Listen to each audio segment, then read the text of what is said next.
Welcome, everyone. Thank you for joining us today. We are excited to talk about the book Loving Sports When They Don't Love You Back with authors Jessica Luthor and Kavitha Davidson.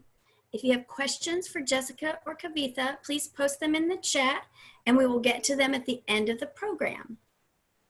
Jessica is a freelance journalist whose work has appeared in Sports Illustrated, ESPN the Magazine, New York Times Magazine, Texas Monthly, Huffington Post, BuzzFeed, and Vice Sports, among others.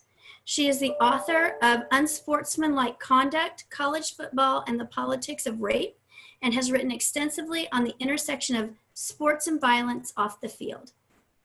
Kavitha is a sports writer and host of The Lead, an in-depth daily sports newscast produced by The Athletic. She is on the board of directors at the Yogi Berra Museum and Learning Center. She was a writer with ESPNW and ESPN the Magazine, and a sports columnist at Bloomberg, covering the intersection of sports and society, culture, politics, race, gender, and business. Her work has also appeared in NBC Think, The Guardian, and Rolling Stone. So welcome to the both of you. Do you guys want to start with telling us a little bit about yourself and the book? And either one of you. Sure. You can go first. I mean, I think, honestly, we've answered this question so much that I'm trying to answer it in a way that feels new, but Jessica and I met on Twitter, which is a good way to start this story. Twitter is a cesspool for a lot of reasons, but is also a really good place to find communities.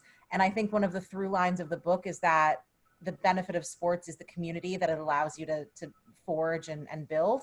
And we found each other through communities of women sports writers and women who love sports, and found that we weren't being catered to and often not being targeted by some of the things that came out. So we started talking, and we did similar coverage, similar types of work.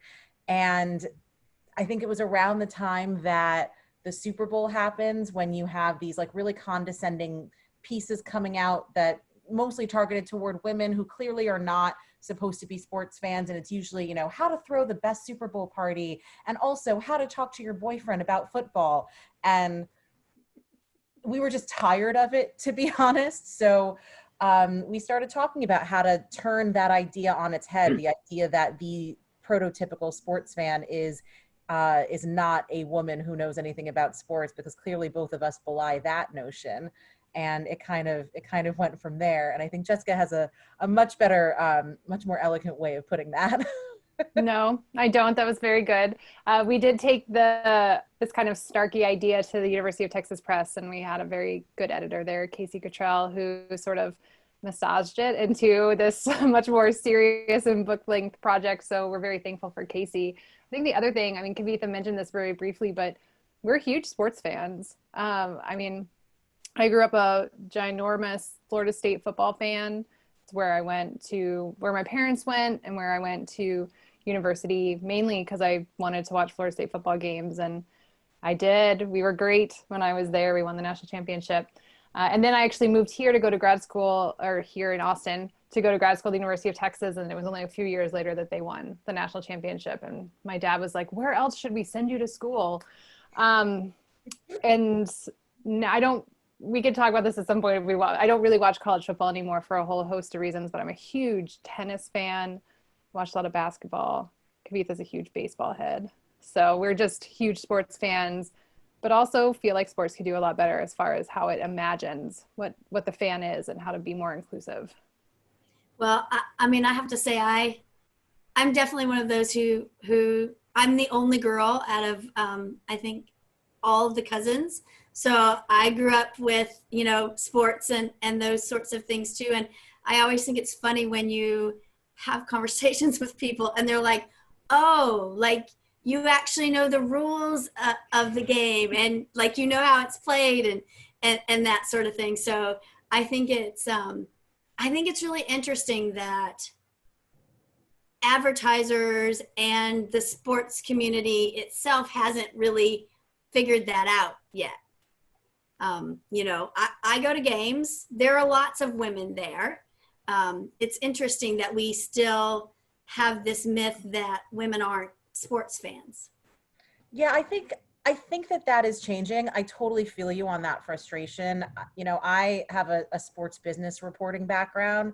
So every time, obviously for the moral imperative, I always write a column about how, women should get equal pay and women should get equal coverage, and we should know when the WNBA finals is on ESPN and that kind of thing.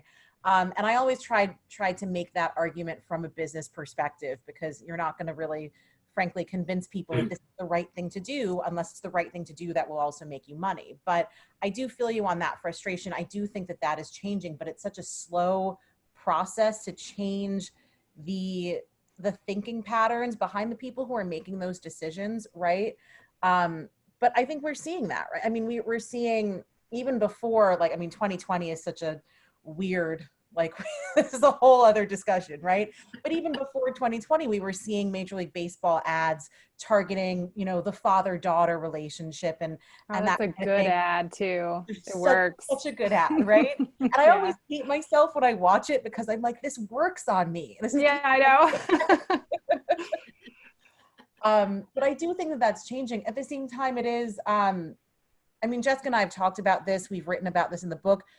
You're still very much the unicorn in the room when you're the woman who knows about sports, right? Like, it's this, you're like, there's a glow, there's a halo around you. And then you get the test, right?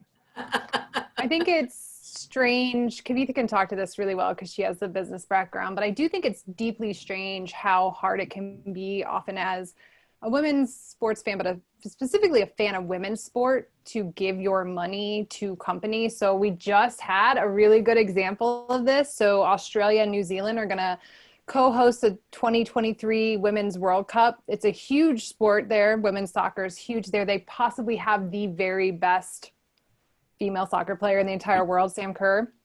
And they just released, Nike is the one making it, and they released their kit for the Matildas, and they were only for men. There were no women's, you couldn't buy a women's version of the jersey, which is really weird because they have to wear it on the pitch. So it took a huge Twitter campaign of people yelling, and their initial response was, well, the next time we release a kit in 2022, we'll make sure that we have a women's shirt. And everyone was like, it is 2020. That is a really far time. And so just today, they announced that they will actually be moving up their date on that and getting people the kits that they're asking for. But it's just it's one of those moments where you're like, people want to give you their money. They are trying to give you their money, and they had to do a Twitter campaign in order to make that possible. It's very strange and sad sometimes how entrenched these ideas are about women as fans, but also women as athletes and people as fans of women athletes, that it's not, you can follow the money for sure, but also sometimes that doesn't even move the needle. It takes so much more work than just saying, you're going to make a lot of money on this. Well, something like that also, not to harp on the merchandising thing, but it's such a linchpin of the argument for the growth of women's sports, is that you don't have that investment, but you also just don't have the cognizance. You don't have the people who care enough to make the really simple decisions that they would be making on the other side. And that mistake, not making a women's version of a woman's sports jersey, some version of that mistake has been made 4 or 5 times in the last 10 years. 2 years ago, last year, when was the last Women's World Cup? Was it last year? Last year, yeah, right? I know. Time is what is time? Yeah, they ran out of jerseys then. They ran out of women's jerseys, but they also ran out of men's jerseys. And then you had a bunch of people who were really surprised at the top of the merchandise companies saying, well, we didn't expect there to be this much demand. 4 years before that, there was that much demand. So, now you just keep making these same mistakes over and over again. They just did it with Sabrina Ionescu, who was a number 1 WNBA draftee from Oregon. They sold out of her stuff within an hour or something. And then they just did it literally in the last week. Tobin Heath and Kristen Press have gone to either Man U or Man City. Oh gosh. Okay, thank you. And they ran out of their jerseys. It's it is a frustrating thing. And you'd think they'd look at sales to make a decision about how many jerseys Yeah. they should You would make. think the numbers would speak, and that's when it's really surprising that like even that is not enough all the time. Yeah, not learning from past issues. Yeah. Well, and also just, I worked at Nielsen Sports when I was younger, and I would present to um, brand executives literally just data saying that, okay, the Latino market is a growth market, the women market is a growth market. You are not catering to people who watch your sports, who buy your beer, who are just want to give you their money. And it's this thing that, like, if it's not broke, don't fix it, especially in marketing. Things have worked for so long, especially in sports. There's such a reticence, there's such inertia toward changing the status quo because it just keeps making money, right? But there's even more money to be made. And that's kind of like mind blowing to people, that once you look outside of like the traditional purviews of what you think of as a sports consumer, there is even more money to be made. We can talk for hours about that part of it. So we're already getting some questions, which we're going to get to here in a minute. But I'm going to actually start you with the first question that I'd kind of given you a heads up on. There are so many timely and interesting conversation starters in this book. Can you talk about why you decided to write it and how you settled on the topics that you actually covered?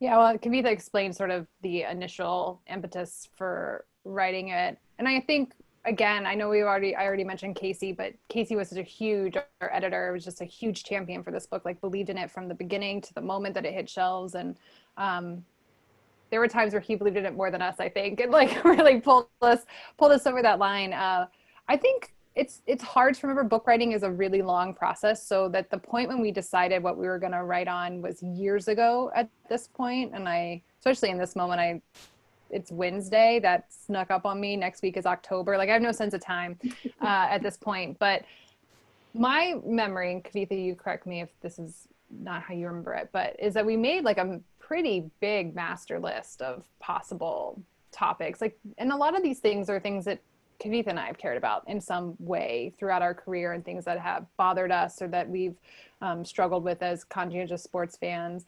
And it was a longer list. There are 14 chapters in the book. Every single chapter is a different issue within sports. So you get like brain trauma and doping and baseball's free market and tax subsidies for public tax money going into private stadiums and all sorts of stuff.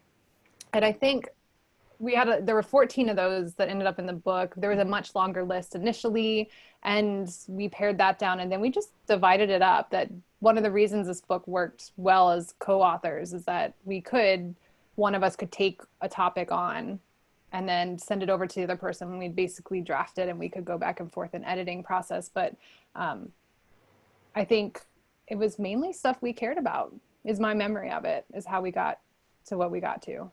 Yeah, I think that we had a lot of conversations just between Jessica and me about the dilemmas that we're constantly confronted with just in our daily either work or personal fandom, right? There was a chapter on dating or partnering with somebody who doesn't love sports, which Jessica can very much relate to, and writes about in our intro and our conclusion. That didn't make it into the book. And there was another chapter that there were a few chapters that didn't end up getting written, but there was another chapter that we had bandied about that experience of being the woman in the sports bar, or being just the person who doesn't look like this prototypical sports fan at the sports bar.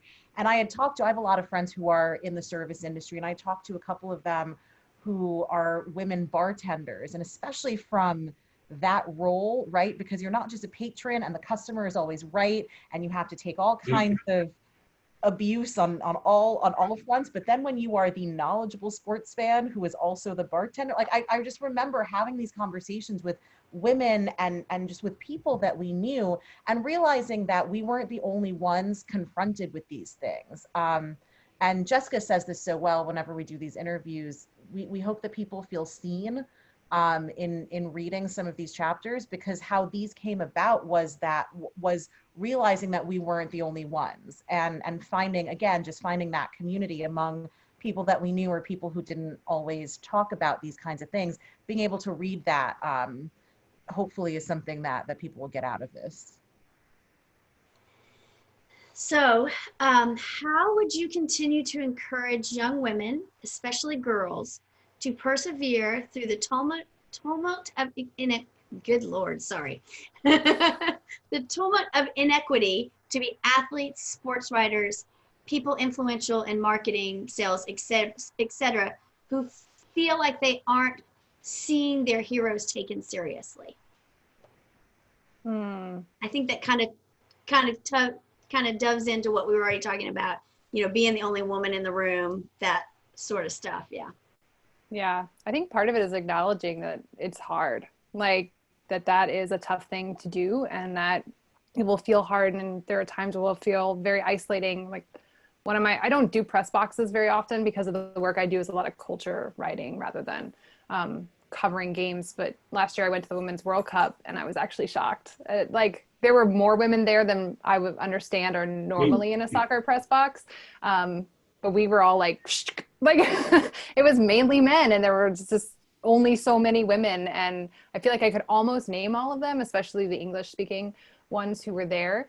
So you do get these moments over and over again where you're reminded that you basically function as an outsider, even within, like, when you're a professional and you're part of it. And so I think recognizing that that's going to be part of what happens is at least you go in knowing it's not as shocking. But I do think it's getting better. Well, it's not great in any real way, but I do think that we have different mechanisms now for finding community. I mean, Kavitha and I are friends because we found each other on Twitter, like she said before. And so one thing is find the other people like you. They're definitely out there. They might not be at your job or in the exact role that you're in, but they're certainly there. And so locating those people, mentors are always really important. And it's great if you can be mentored by someone who has the same life experience as you or the same identity as you, but that's not even necessarily true.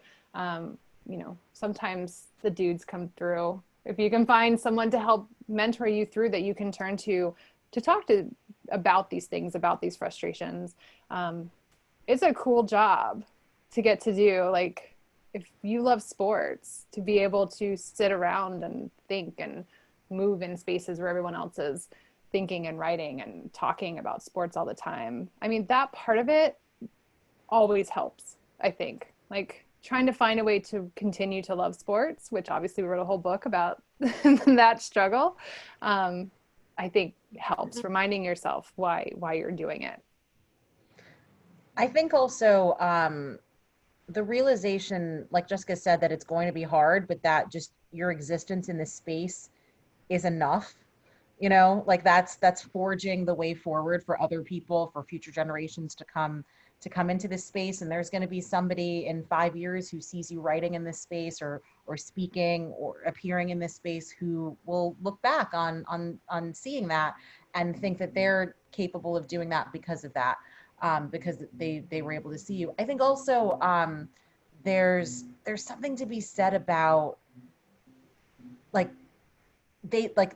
the other side, whatever the other side is, they win if we don't exist in this space, yeah, right? Yeah, you can't force ourselves in. Concede to them, yeah. It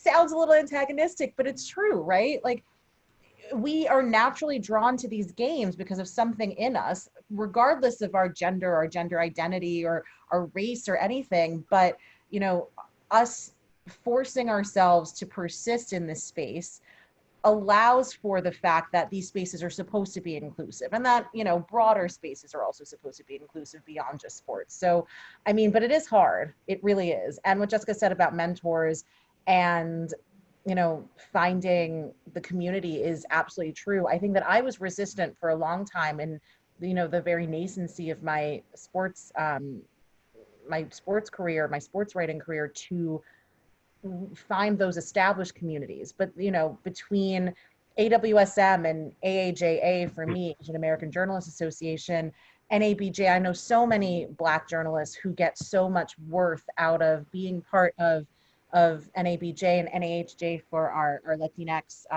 colleagues as well. Anywhere that you can find that community is going to be necessary support, even if you don't necessarily identify with everything that an organization stands for. I think it's still nice to be able to see and be able to experience other people from, you know, similar backgrounds.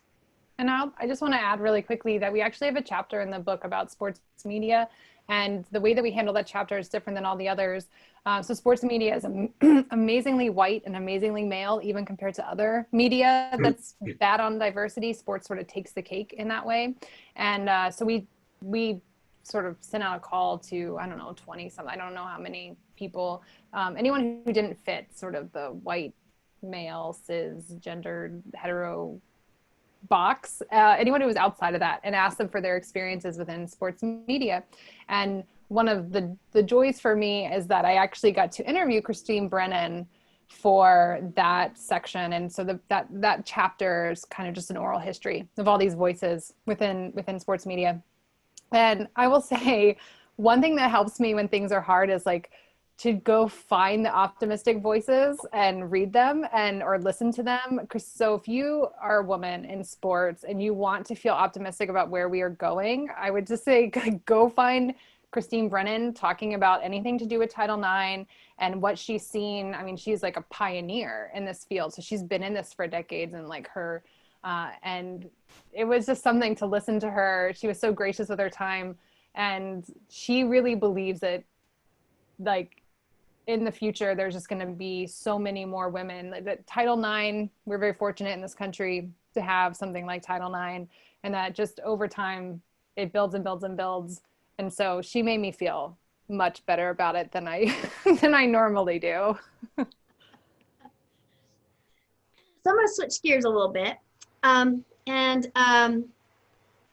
to talk about, so as I was reading through the chapter on athletes, sports, and politics, the NBA and the MLB were canceling or postponing games because of player boycotts due to the Black Lives Matter movement. Can you talk about the history of protest in politics and sports and why it's always been a part of sport? I mean, we have a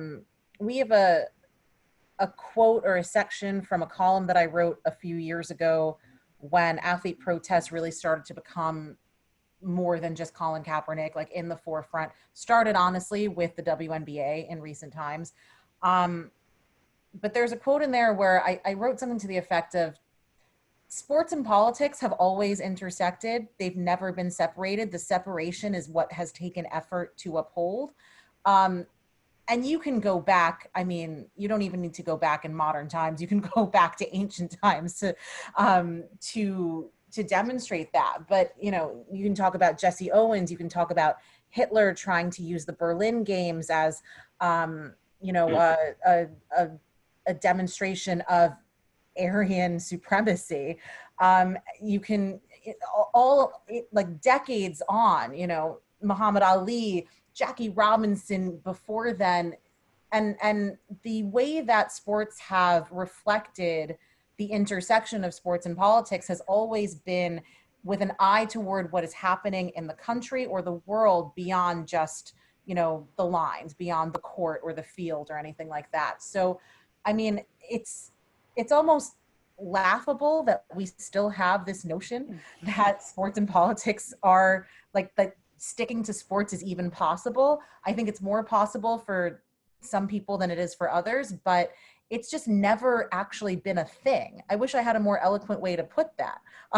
And I think, like, so in the book, we talk about that history that Kavitha just said about athlete activism. But the other thing the chapter does is point out that, like, governments love sport too, that they actively use it as propaganda, that talk about the Hitler Olympics. But we see it now. I mean, even our understanding of using the national anthem at sporting events, the initial impetus for that was super cynical to get people into seats at baseball games. What happened after 9/11, Howard Bryant writes beautifully about this in his own work, and we interviewed him for the book, like that seems normal now, like the level of nationalism that we see at just regular sporting events that have nothing actually tied to the nation themselves. Like on some level, it makes sense when you're at the Olympics and everyone's divided by nation, but most of the sporting stuff that we take in is not actually like that. And so all these things that we think are normal are actually not. Someone decided to do that, and part of that is the government likes that they paid, right? Didn't they pay the military? Yeah. Was DOJ paying the NFL? Yeah. $5 million budget every year until like a few years ago for just using sports events as advertising. Right. And you see all kind, like presidents love to throw out the first pitch. Like there's all ways that sports and politics intersect all the time that we see it most often. There's most of the conversation is around athletes when they choose to use those platforms to speak out against issues that they see in the wider world.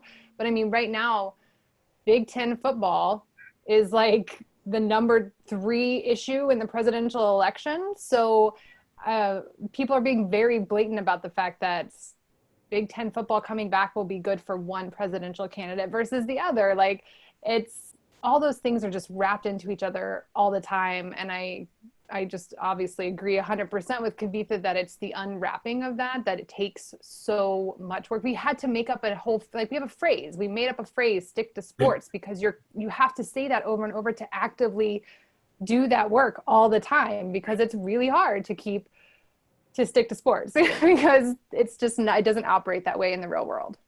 I think also if we're looking beyond even just the really obvious kind of front facing, military demonstrations and flyovers and things like that, government has always been involved in our sports. I'm constantly pointing this out to people, especially in the context of, when people argue against women's sports. MLB is antitrust exempt. The NFL league office was a 501c6 nonprofit tax exempt office until about 5 years ago. Like there have always been ways, like FCC television blackouts, there have always been ways that Kavitha wrote a whole chapter in the book about tax subsidies for stadiums, right? If you are a taxpayer and you don't even think that you care about sports, you still are involved in the business of sports in some way. That's just the reality of it. So the idea that we can separate these things is completely a construct, and one that is so just, the mental gymnastics you have to go through to uphold that are ridiculous. Well, and the tax subsidies chapter felt very familiar to me because I'm sure it does up there. In the area that we're in, yes. We've financed 2 professional sports stadiums in less than 20 years and probably even 10 years with Cowboy Stadium, and then them deciding they needed a whole new Rangers stadium just so they could put a roof on it. And so it's really interesting to think about, as I was reading those chapters, to think about what was going on in Arlington while Texas Stadium was being floated, and I know that's not what they're calling it now, but I still call it that AT&T Stadium, whatever it is now. But how fraught that discussion was, and here we are however many years later, and how much money has the city really made from that stadium, and yet here we are building another one for a different sports team. So I think it's really interesting when it's voices we don't like, we say you just need to play. But when it's things that go along with our worldview, then we're less likely to argue about it. And it also makes me think a lot about musicians and how they're frequently told either shut up and sing, or another good Texas reference there. Or I like what you're putting in your music, and the continual fight between using music at presidential rallies and political events without getting permission and getting the copyright rights that you need to be able to do that. How it's kind of how it all kind of goes hand in hand with kind of its regular discussion, even though there are some that think we shouldn't talk about it at all. Right. I would say most people that don't want to talk about it are often the people who have some sort of power and they benefit in some way from not pushing on those things, from not talking about them, which I will just admit is one reason that I like to talk about them. I like to make those people in particular uncomfortable. I mean, I think we see this all the time, and Kavitha and I talk about this all the time in athletics. We have just in general in the US, we have a really hard time talking about labor. We're really bad at understanding labor history, and as a society, as a capitalist society, we tend to identify much more with ownership and the people with the money. And so we have a really hard time talking about athletes as laborers and as workers. And I think we should, because the very people who feel uncomfortable with that conversation are often the people who get a lot out of the fact that we don't want to talk about them that way. And I think that is true in all sorts of ways throughout pop culture. I think sports is just one arm of pop culture. It's a weird one because we have we identify very deeply, often from a very young age, in ways that make it more fervent. Like like there's a fervor to how we feel about sports versus maybe how we feel about the Dixie Chicks, sorry. Yep. That's the totally chicks, reference. Yeah. The Chicks. Sorry. Yes. I got to get used to it. Yes. I'm still not used to Las Vegas Raiders, so I think you've got a path. Yeah, I know. So we see it all, like, just like you said, we see it all over the place, but most of the time the people who don't want to have those conversations probably are the ones who should be having those conversations. And they're extremely selective in when they apply the stick to sports mantra, right? Like, I will always remind people that Tim Tebow had an anti-choice ad run during the Super Bowl. And the NFL has very stringent rules in place about what kinds of ads that no firearms, no tobacco, that kind of thing, no political messaging, but somehow this one got through, so I just think that we have to be mindful of the fact that, like we said before, these things have never been separated, but when there is pushback, it's only pushback against messaging that the people in power take issue with, and that kind of go against the grain of what we're used to seeing in sports, which also could be something as innocuous as just a woman of color on the sidelines. Mm-hmm. Yes. So in a similar vein, since writing this book, the Washington football team has decided to change their name. After years of saying they wouldn't do it, what do you think was finally the tipping point for that? Yeah, so we have a whole chapter in the book on racist mascots, specifically Native mascots. And it's, of course, 100% framed around the Washington NFL team at the point when the book went to print, right? So that's like the big cut in book publishing. That's the big cutoff. Like when it goes to be printed, then you're done. You can't say anything else. You can't write anything else. And it went to print, the week after the NBA shut down. So the very final thing we wrote in the book is 2 paragraphs about COVID in the introduction. So at the point that the book went to print, I felt really sure that our chapter on Native mascots and the fact that the Washington NFL team would never change their name in my lifetime was secure and fine. So, I mean, I'm pleased. I think one thing that we were able to take Dan Snyder at his word on, and even that. Yeah, I really, really believed he was going to see that through. But I will say, pleased. I mean, if you read the book, you'll see that we were pleased with this decision. Native activists have been pushing for this for many decades, and we should have listened, or they should have been listened to, I guess, a very long time ago. But there's a whole host of things that went into this moment.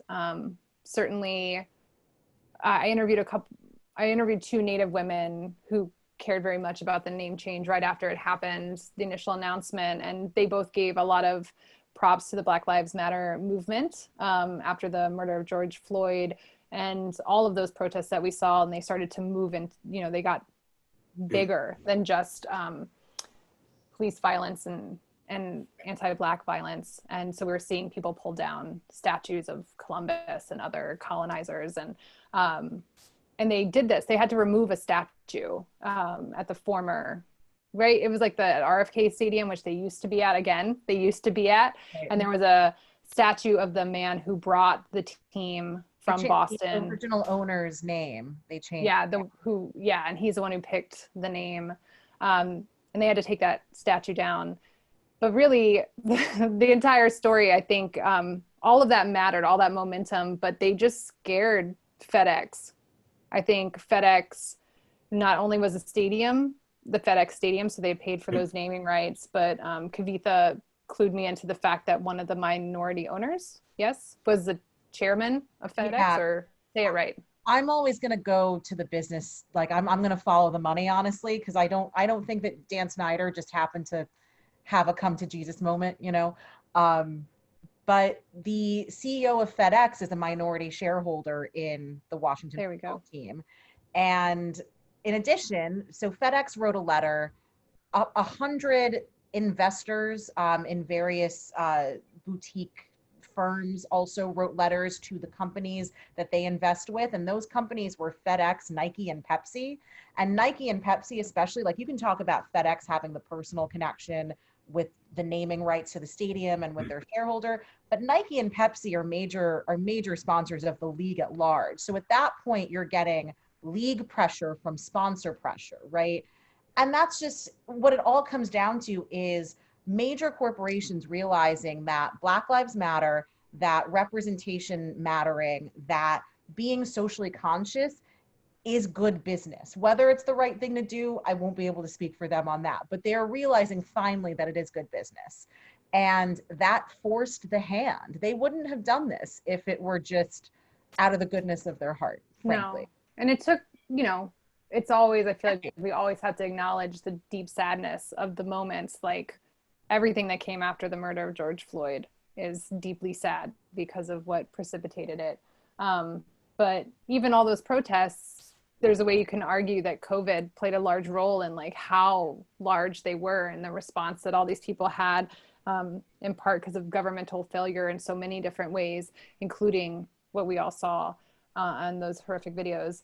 So it was this weird mixture of things that led exactly, I think, to what Kavitha said with these brands who were like, oh, this is bad business now. We really need this team to change their name so that we don't have to deal with whatever the ramifications of that are.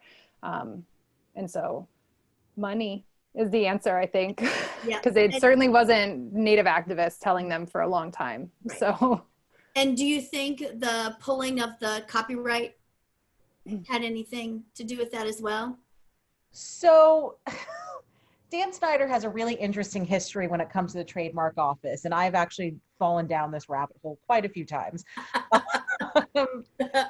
He wanted to start an AFL team, and he had registered for a few trademarks for team names that could also have been parlayed into the Washington football team name, obviously, because he doesn't have that AFL team anymore. There's a lot to do there, but the sad thing is, and we can say this, we've also got a chapter about loving your team when you hate your owner, and we talk about Donald Sterling and the Clippers in there. There's a lot of money that these bad actors stand to make from doing ultimately the right thing that they have resisted from doing for so long. So Donald Sterling made a ton of money from having to sell the Clippers. Dan Snyder is going to make a lot of money from the rebranding of the Washington football team, from new merchandise and new trademarks once they figure out how to actually get that through. There's a real consideration there. But at the same time, the rebranding and the trademark considerations was an excuse that he gave for so many years for not doing this. So, you know, it's a very manipulatable argument, frankly. And it'll, like, time will bear out how that works. But I mean, we're going to be seeing new jerseys and everything with whatever the new logo and the new team name are, to go along with that. But yeah, I mean, obviously, like the trademarking, the branding of it plays a huge role in how these decisions get made. And I just want to say, while we're on this topic, that on some level, it's easy to see that change from the Washington NFL team and be like, oh, did it. we did the worst one, we're good now, and we're not good. And I just want to like reiterate that was not the entire chapter. There's plenty in that chapter that are about other things, including the Florida State Seminoles, which is the school that I went to, and I'm uncomfortable with the fact that they have that mascot now. But there are something like 80 high schools in this country that use the R word as their mascot. So there's still a ton of work to be done around that issue. And I don't want that to get lost in like, it's great. The Washington NFL team's name change is great. And like we said, we didn't expect to see it in our lifetime. But there's still so much work to do. Yeah. And unpacking like why it took so long. There's the way that we think of Native and Indigenous people in this country. And in Canada, there's all over in Australia, like we have a long way to go as far as that goes. So I'm going to ask you a couple audience questions. I kind of have been peppering them in as we go, but we have a couple more in here. So great. As an age group triathlete, when we race, I found on multiple occasions that just when I thought the men take us seriously, they make some comment about check out these babes. Do you see this attitude improving? And have you seen anything that makes you think that? The bros, the dudes, man, talk about those triathlons where they make you write your age on your calf. I mean, that's so hard, right? Because it is anecdotal. And I think in sports in general, you're going to run into the dudes, the bros. And we have a long way to go. There's still very successful media outlets built totally on that and that persona that are disgusting and racist and sexist and homophobic and anti-Semitic, and they still make a ton of money because there are people who gravitate towards that culture. But I do think that I just want to speak if there's any men here, that they should be the ones to stop that in its tracks. I think that's the most effective thing is when men talk to men about this stuff. But, and we see more and more of that as we go. And I think that's really important. I want to say it's getting better. I think the more people see women as athletes in all capacities all the time, those things slowly change, but it sucks because it's a slow change. And you're definitely going to run into the guys who think that women and female athletes in particular exist as objects rather than as athletes. So I don't know if I have a good answer as like if it's better. I think the more female athletes that are out there competing, the better we'll get over time. But yeah, I'm not surprised at all to hear that those kind of comments are still made. I forgot to silence my phone. I'm so sorry. No worries. Wait, I wanted to let it play so I could judge you for what your ringtone was. Nice. I think we've come a long way in just 5 years. I remember when I think it was the Australian women's national basketball team was being asked to wear like skin tight, like jumpsuits essentially to play in, and they revolted rightfully, but they still had to play in them for a while. And the U.S. women's national team talked about that because there was some talk that maybe they would be pressured to do that as well. So I think we've come a long way from that, right? Like where we are finally seeing women athletes as athletes, right? At the same time, we just 2 or 3 days ago had a whole conversation with a sports writer who shall not be named about how certain women in the industry might be using their beauty to further their career prospects, which first of all, nothing wrong with being beautiful and also good at what you do. I'm just going to say that, but it's only ever a conversation when it's about a successful woman, right? So, you know, we are still dealing with that. And I think a lot of that comes from just where we are as a country, what we're seeing at the top, the attitudes that we are having toward women's worth and what are, you know, what we make of our capital and of our contributions to, you know, the spaces that we're in. But at the same time, yeah, I do think that it's getting better. I have to believe that it's getting better, or that right? Like, because what other option do we have? Yeah. I will say, like, one of the stories that always gets me, and I don't have the year, but it really was not that long ago, was like the guy in charge of the jumping, in the Winter Olympics, where the long jump or whatever it's called. On the skis. Yes. The when they were or something. Yeah, the Nordic. Yeah. Escaping me, but it really wasn't that long ago. So if you go look this up, And when they were trying to get women into the Olympics with that sport, I mean, this is like, I swear, 10 years ago, maybe 12 at this point. And this guy was like, we can't do that because their uteruses will fall out. And just like, what do you do when like the men in power not only like think that, but are willing to say it out loud? I mean, there's a quote, like you can go read it. It's stunning, really. And that's the stuff we know about because the women were pushing to be in the Olympics. So it's certainly, those are the when I hear stuff like that, and you're just like, because I feel like it wasn't even that long ago that when Sepp Blatter was in charge of FIFA, that he said something very publicly about like, well, if the women wore skimpier outfits, more people would watch. Like, it's not just that it's the guys that are next to you when you're doing your triathlon, and they're really, those people suck because in the moment they make you feel deeply uncomfortable and really, then you start thinking about what you look like versus what you're actually doing as an athlete. And that is just garbage. That makes me so angry to think about. But I also just, I worry about the bros that are in charge of sports and what they actually think of women and how that comes out in policy and decision-making from the top. So I agree with the Kavitha though. I have to believe that it's getting better. I don't know why we'd be here doing this if we didn't believe that it's getting better, but also that it really has the potential to be better. It has the potential to be better. I think that's, and Jessica's absolutely right that the bros who are next to you when you're doing your triathlon are just getting their cues from the top. That's where it needs to change. There was an ad for the Irish women's rugby team recently, and Irish women in Gaelic football and in rugby and everything like that are badass women athletes. I'm just going to throw it out to them. But the ad was for their new kits, and it was the Irish men's national team, the men, like the actual athletes wearing their kits, and then women models wearing the women's team kits, not even the women athletes. Like it was just the Utah Royals. They just got rid of, I think they got rid of him, but it just came out that guy that was in charge, it wasn't the owner. The owner was racist and sexist, but it was the guy that he hired, and he only wanted certain members of the women's team, the women's NWSL team, to be on billboards. And like, he had a rule that you couldn't put the ugly ones on there. And he had decided which ones he thought were ugly. And so that's, like if you go back to our chapter on media representation, you're literally looking at what the people in charge think of as the image of the woman athlete. And that, that has to change in order for the bro at the bar to change his ideas as well.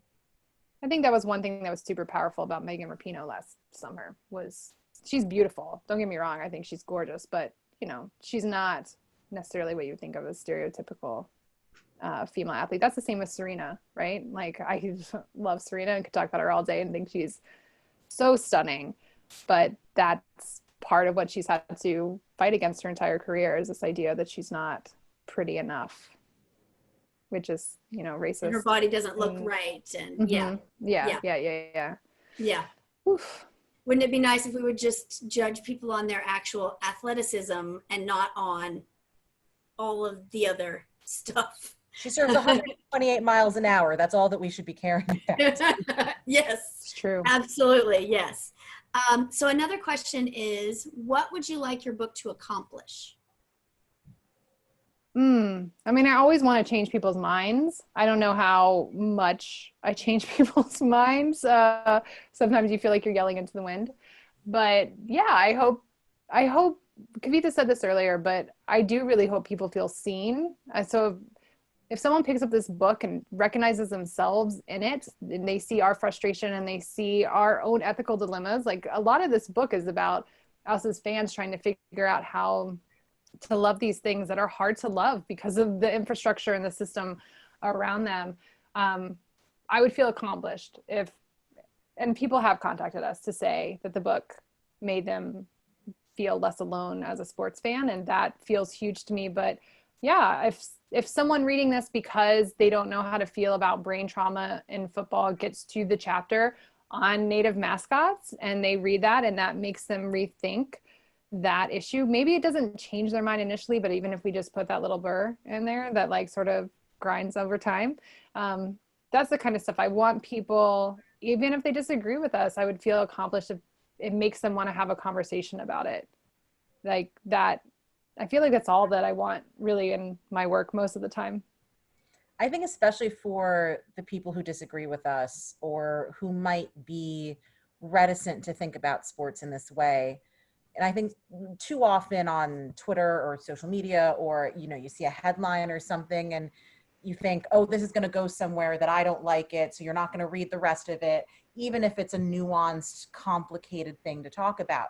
And I think if you actually read these chapters and read about these dilemmas that we write about, you know, like you said at the top, we deeply love these games that and these sports that we are writing about and that we just want to be better. But I think I would hope that what somebody gets out of reading this is realizing that you can think about these things. You can be that quote unquote conscientious sports fan and still have that deep love. And it's not as simple. Nothing in this book is black and white. Nothing in these dilemmas are black and white.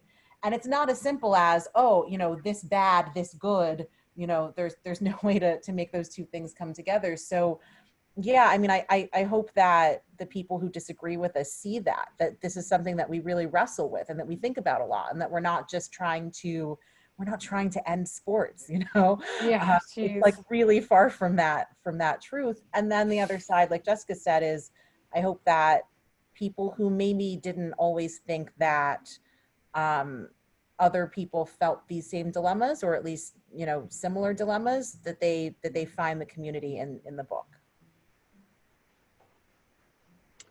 So I think we have time for one last question. And so this is it's kind of how we've kind of been talking as we've been going on.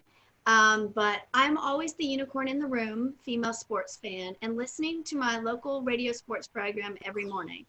Just yesterday, someone was angry that the radio personalities were talking about the resignation of the university's women's softball coach instead of the upcoming football game. In the next 5 to 10 years, where do you see the women's sports, say in terms of sports coverage, business pay, and promotions will be? I actually feel pretty optimistic overall. You can catch me on a bad day around how we feel about women's sports, and you'll get the pessimistic side of me. But I think these last few years have been incredible for women's sports. The fact that you were listening to local sports radio and they were talking about softball is huge. Even if that pissed off the dudes who wanted to talk about football, the fact that they felt like that was good for local sports radio is pretty incredible. Softball, most people don't even know this, but softball is a money-making sport now. Like, it's up there with, it's not making the kind of money that football is, but it is on that side of the line. I think volleyball is incredibly popular, women's volleyball these days on the collegiate level. I think everything we saw last summer with the Women's World Cup, one of like my sadnesses about this summer, we could talk about the Olympics at another point. I have lots of weird feelings about the Olympics now. We have a chapter on it in the book. But I was excited to see the U.S. women's team back out there because of all the momentum they had built. But then the Challenge Cup with the NWSL happened this summer, and it got pretty good ratings. The NWSL is back, and last week they had the #1 most watched soccer game in America. And we're seeing all of this press around the women from the U.S. going over to other, jump in the pond to play over there. The WNBA has been spectacular in the Wubble.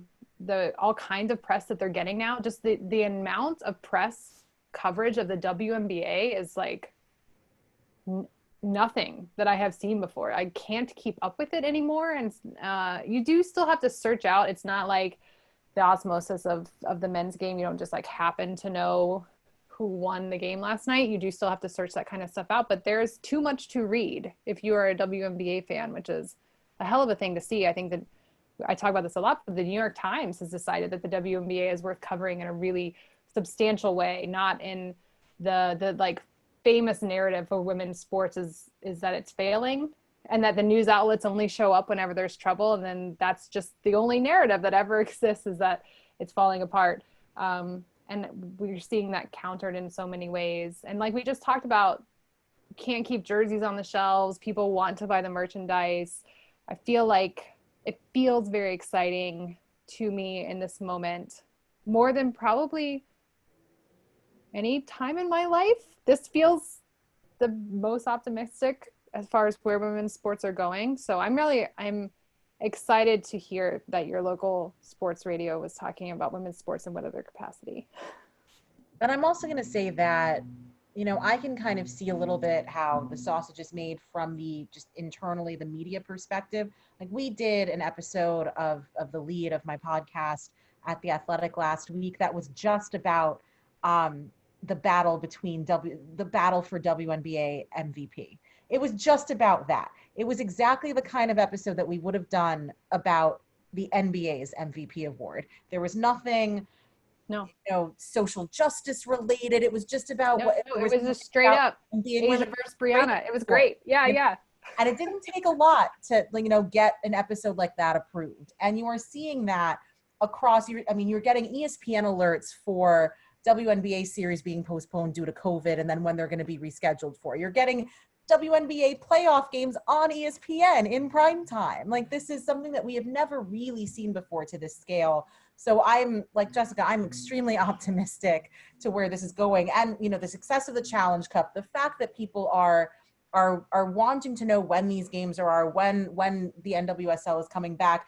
Shout out to Meg Linehan, who covers the NWSL for The Athletic. She's, become this like national touch point for these fans that I think outlets now realize that that there is a real hunger for this kind of coverage, and they're finally putting money behind it and resources. Jessica talked about the New York Times. So I only see this growing, but it also takes those fans who want to keep watching these games and watching these women play, continuing to make themselves heard. Well, like we got to see, so CBS had so much success showing the NWSL Challenge Cup that there was a huge push again on social media. Women's sports fans congregate there and they use it to their advantage.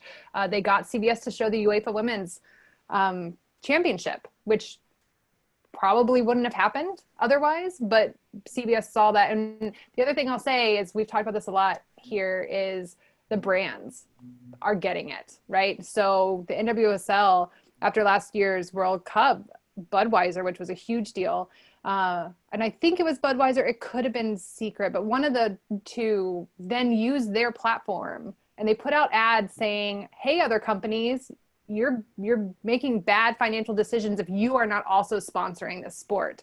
And so, like we said, I just feel like that is so big. Like it's very exciting. So I'm very excited about women's sports in general. All of that changes, by the way, when you have more women making some of those decisions at the top.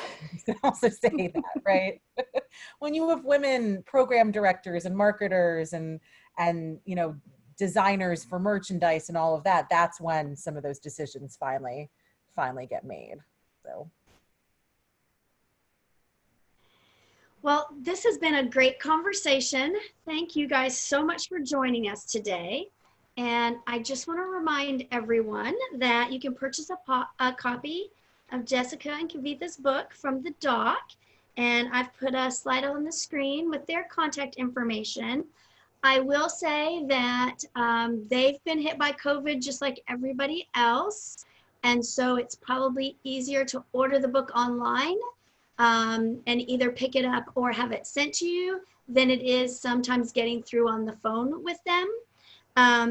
And then, so we were just happy to have you here, and we hope that you join us for our next author conversation on Saturday, October 3rd at 11 a.m.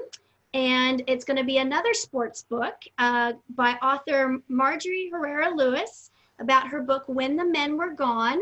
And it's about a woman in Brownwood, Texas during World War II, who, when all the men were off fighting the war, she took over and coached the high school football team. So it's a really heartwarming story, and so we hope that you join us for that conversation as well. So thanks, Jessica and Kavitha. It was great to talk to you, and thanks everyone for coming. We really appreciate it. Thank you. Thank you so much.